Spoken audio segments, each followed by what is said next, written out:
Hello, welcome to রুচি বাংলা। আজকে আমি নিয়ে এসেছি খুব সহজ একটা রেসিপি, আর দেখতে কিন্তু অসাধারণ। James vanilla cake. বাচ্চারা কিন্তু খেতে খুব পছন্দ করে। এই ভ্যানিলা কেকটাকেই জেমস দিয়ে যদি সাজানো হয়, ওদের কিন্তু খুব পছন্দ হয়। শুরু থেকে ভিডিওটা কিন্তু অবশ্যই দেখো এই সহজ রেসিপিটা জেনে নেওয়ার জন্য। চলো তাহলে শুরু করা যাক।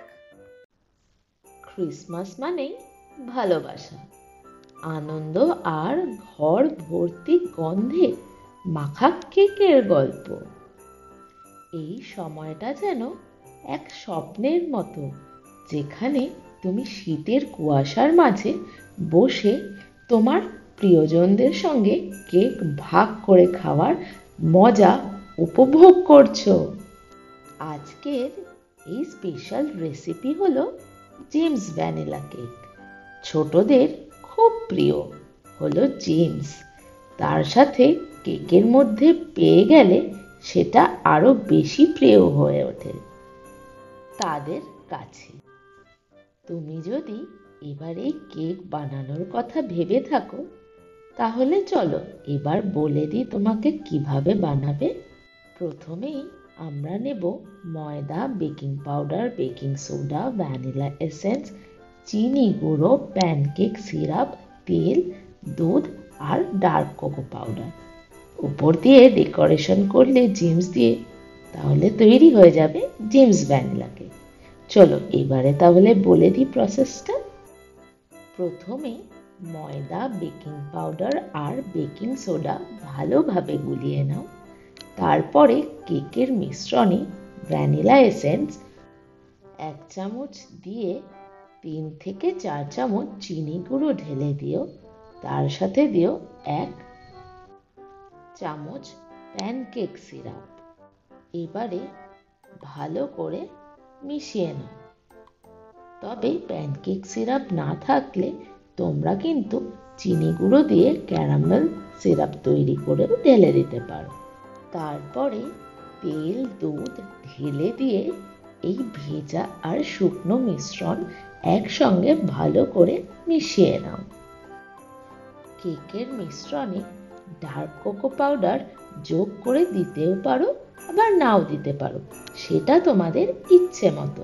আমি দিয়েছিলাম একটু ডার্ক কালার আনার জন্য।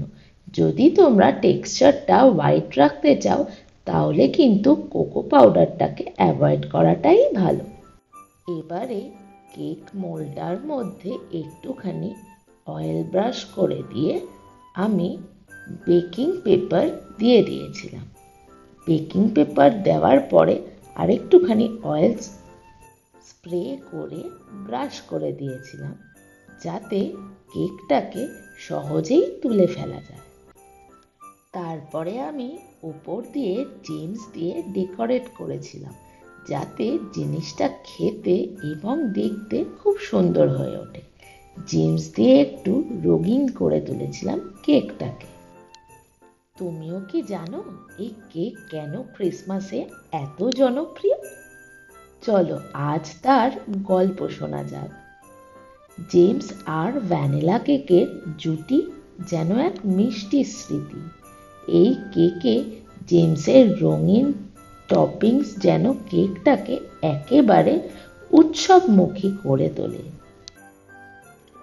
ছোটবেলায় যখন আমরা ক্রিসমাস ট্রি সাজাতাম, সেই রঙিন বলগুলোকে দেখলে মনে হতো যদি এগুলো খাওয়া যেত। আর সেই জিনিসটাই সম্ভব করছে জেমস। ভ্যানিলা কেকের মোলায়েম স্বাদ, তার উপরে জেমসের মিষ্টি আর রঙিন শোভা, এটাই ক্রিসমাসের আনন্দটাকে দ্বিগুণ করে দেয়। কেকের প্রতিটা কামড় যেন রঙিন স্মৃতির একটা টুকরো। আচ্ছা, এবারে এই মোল্ডটার মধ্যে ব্যাটারটাকে ঢেলে দিয়ে আমি জেমসগুলোকে একটা একটা করে বসিয়ে দিয়েছিলাম। এখানে 1.5 কাপ ময়দা, 1/2 চামচ বেকিং পাউডার আর 1 চামচ বেকিং সোডা দিয়ে আমি এটাকে তৈরি করেছিলাম। আগের ভিডিওতে বলেছিলাম, মনে আছে, বেকিং সোডাটা একটু বেশি দিলে ভালো করে কেকটা ফোলে। ও আচ্ছা, তবে আরেকটা জিনিস, আর ছোটরা তো রঙিন জিনিস দেখলেই খুশি হয়ে যায়। জেমস তাই শুধু একটা টপিং নয়, এটা ছোটদের হাসির কারণ। ক্রিসমাসের সময়টা হলো পরিবার আর বন্ধু বান্ধবের সঙ্গে আনন্দ ভাগ করে নেওয়া। জেমস ভ্যানিলা কেক হলো সেই মিষ্টি যা সবাই একসঙ্গে ভাগ করে খেতে পারে। এই কেক বানানো যেমন সহজ তেমনি মজাদার। কয়েকটা উপকরণেই তৈরি হয়ে যায় এই কেকটা। এছাড়া জেমসের রঙিন রূপ দেখে মনে হয় যেন কেকের ওপরেই একটা ছোট্ট ক্রিসমাস ট্রি সাজানো হয়েছে। কি দেখতে বেশ ভালো লাগছে, তাই তো? সত্যি যেমনি দেখতে ভালো লাগছে তেমনি খেতেও কিন্তু দুর্দান্ত হয়েছিল। তবে তোমরা চাইলে এয়ার ফ্রায়ারে প্রিহিট করে নিতে পারো। আমি এখানে প্রিহিট আর করিনি, তবে তোমরা চাইলে এয়ার ফ্রায়ারে প্রিহিট করে নিতে পারো। আমি এখানে প্রিহিট আর করিনি। মোল্ডে কেকের ব্যাটার ঢেলে 180 ডিগ্রিতে 15 মিনিট বেক করেছিলাম। যেহেতু আমি একটু কম কোয়ান্টিটিতে বানিয়েছিলাম, তাই জন্য কম টাইমেই তৈরি হয়ে গেছিল কেকটা। তোমরা যদি এর ডাবল কোয়ান্টিটিতে বানাও তাহলে কিন্তু অবশ্যই আর একটু বেশি সময়ের জন্য বেক করতে হবে এটাকে। বেশ, তাহলেই জেমস ভ্যানিলা কেক আমাদের তৈরি। তবে কিন্তু একই পদ্ধতিতে তোমরা মাইক্রো ওভেনে করে নিতে পারো, বা তোমরা এটাকে গ্যাসে একই উপকরণ দিয়ে বানিয়ে নিতে পারো, গ্যাসটাকে লো ফ্লেম রেখে।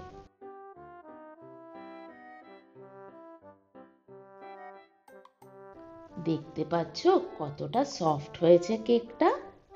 কেকটা ঠান্ডা হয়ে গেলে তারপর কিন্তু তোমরা ফ্রিজে রেখে দিতে পারো। জেমস ভ্যানিলা কেক এমন একটা রেসিপি যা তোমার ক্রিসমাসের স্মৃতিগুলোকে আরো রঙিন করে তুলবে। ভিডিওটা যদি ভালো লাগে তাহলে লাইক, শেয়ার আর বেল আইকন টিপে চ্যানেলটি সাবস্ক্রাইব করে পাশে থেকো আমার চ্যানেলে নতুন রেসিপির আপডেট পেতে। আজ তাহলে এখানেই শেষ করি। ভালো থেকো, সুস্থ থেকো। আর অবশ্যই তোমরা এই কেকটা বাড়িতে বানিয়ে জানিও যে কেমন হয়েছিল। Very nice. ক্রিসমাসের উষ্ণ শুভেচ্ছা রইল তোমাদের সবাইকে।